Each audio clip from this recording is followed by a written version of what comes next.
बिस्मिल्लाहिर्रहमानिर्रहीम। साल अव्वल के तलबा तालबात, लेक्चर नंबर 15 आपका। इसका उन्वान है मुकालमा। मुकालमा आपके इंशाइया पेपर का सवाल नंबर 6 है और मुकालमा या रुदाद या रोज़नामचा दो चीज़ें इनमें से आएंगी 10 नंबर की, और उनमें से एक आपने जवाब जो है वो लिखना है। तो ज़्यादा बेहतर ये है कि अगर मुकालमा और रुदाद आए, और 99% तकरीबन मुकालमा और रुदाद ही आते हैं, और रोज़नामचा कम अज़ कम मेरी ज़िंदगी में तो नहीं आया, लेकिन ये निसाब का हिस्सा है और हम पढ़ेंगे ज़रूर। तो आज हम मुकालमा पे बात कर रहे हैं। अगर ये दोनों चीज़ें आई हैं तो बेहतर यह है कि मुकालमा लिखें। बोर्ड की मुम्तहिन को जो हिदायत होती हैं पेपर जाँच करने वाले को, लिखा होता है कि मुकालमा चूँकि एक तख्लीकी अमल भी है, तो इसके अगर अच्छा लिखा है तो आप अच्छे नंबर इसके दें तो ज़्यादा नंबर दिए जाते हैं। मुकालमा मेरे बेटे ये अरबी ज़बान का लफ्ज़ है और इसके लुग़वी मानी बनते हैं बातचीत, गुफ्तगू के।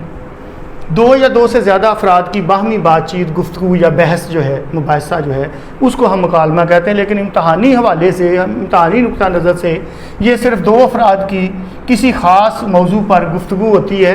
वो मौजू और उन्वान आपको दिया गया होता है। मसलन कहा जाए कि दो अफराद की जो है वो महंगाई के मौजू पर, या दुकानदार और गाहक की, या फल फरोश और गाहक की, या सब्ज़ी फ़रोश और गाहक की गुफ्तगू करवाएँ महंगाई के मौजू पर, मुकालमा तहरीर करें।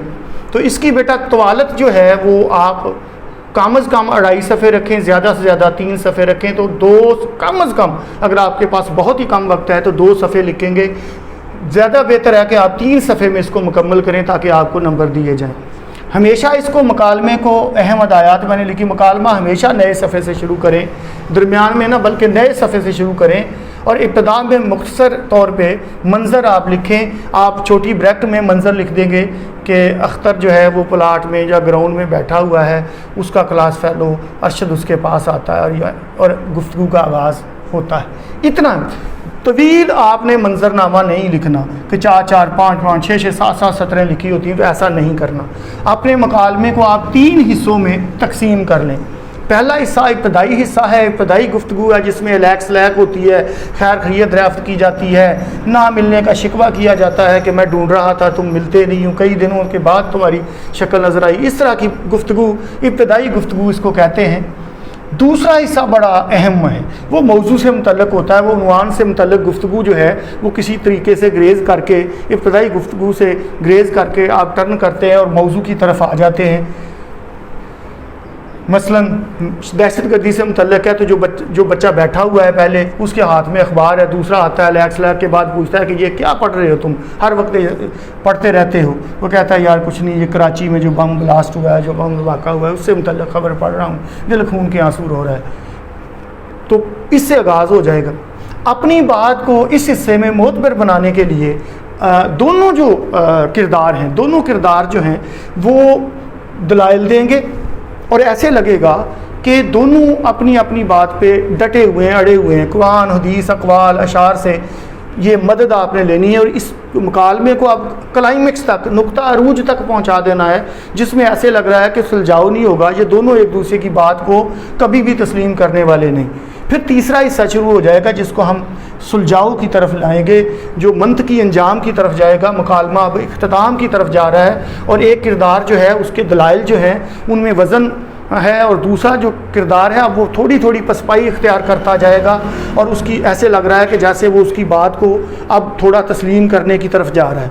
फिर इख्तिताम जो होगा उसका वो किसी मंतकी अंजाम पर होगा। मंतकी अंजाम से मुराद ये है कि बिलफर्ज एक दो दोस्तों के दरमियान मुकालमा है और उसका मौजू जो है वो है नशा या सिगरेट वगैरह। तो ऐसा गैर मंतकी अंजाम नहीं आप देंगे कि जो बच्चा समझा रहा है, जो किरदार समझा रहा है, वो दूसरे की दलाइल से मुतासर होकर उससे कहे कि यार तुमने तो मेरी आंखें खोल दी, आज मुझे पता चला है कि नशा कितनी बड़ी नेमत है, सिगरेट नोशी कितनी बड़ी नेमत है, लाओ यार मुझे भी एक कश लगवाओ, अब मैं भी सिगरेट आपके साथ पिया करूँगा और हम रोज़ाना पिया करेंगे। इस तरह से ना हो, गैर मंतकी अंजाम पे ना पहुँचाएँ। आप मंतकी अंजाम जो सही अंजाम है उसकी तरफ आप जाएंगे। अब मैं जो है वो एक बात और अहम बताना चाहता हूँ कि दोनों किरदारों को आप बराबर मौका फराहम करेंगे। ऐसा ना हो कि एक किरदार जो है उसकी गुफ्तगू बड़ी लंबी चौड़ी तवील हो और दूसरा जो है वो हाँ हूँ में जवाब देता जाए, ऐसा नहीं। हाँ, ऐसा है कि उस्ताद और शागिर्द की गुफ्तगू है, इस तरह का मामला है, तो उसमें उस्ताद जो है वो कुछ सवालात के जवाब दे रहा है, कुछ बातें कर रहा है, हिकमत की बातें बता रहा है, तो उसका जो डायलॉग है, मुकालमा जो है वो थोड़ा बेहतर, उससे अपने शागिर्द से तवील भी हो सकता है। तो ये थोड़ा सा, फिर हिफ्ज़ मरातब का आपने ज़रूर ख्याल रखना है। हिफ्ज़ मरातब ये होता है कि भाई उस्ताद गुफ्तगू कर रहा है तो उसकी गुफ्तगू में वो इल्मियत का पहलू जो है, वो अदबियत का पहलू, इल्मियत का पहलू उजागर हो, उसकी गुफ्तगू से लगे कि वो उस्ताद है, वो पढ़ा लिखा शख्स है, एक कंडक्टर है, एक आम वहाँ पे कोई बाज़ार में फिरने वाला कोई आदमी है। तो उनकी गुफ्तगू में आप जो ज़बान इस्तेमाल करें उसमें थोड़ा वाज़े फ़र्क होना ज़रूरी है ताकि पता चले कि किस तरह से है। इसी तरह से मैंने आपसे 2 किरदारों को बराबर मौके देने हैं, और अब ये ज़हन में रखें कि ये मौके जो हैं 15 था 20 दफ़ा, 15 से 20 दफ़ा एक दूसरे 2 किरदार जो हैं 15-15 दफ़ा, कम अज़ कम 15, 16, 17 दफ़ा अगर आएंगे तो ये 3 सफ़े आपके मुकम्मल होंगे। अब मैं अहम मकालमों की तरफ आता हूँ। आज बड़ा मुख्तसर सा लेक्चर मैंने रखा है। सबसे अहम मौजू जो हमारे मुल्क का है वो है महंगाई। महंगाई का अफरीत हमें जकड़ता है, और ये कभी मौजू जो है ये पुराना नहीं होता। इसमें फल फरोश और गाहक, इसमें दुकानदार और गाहक, इसमें सब्ज़ी फरोश और गाहक।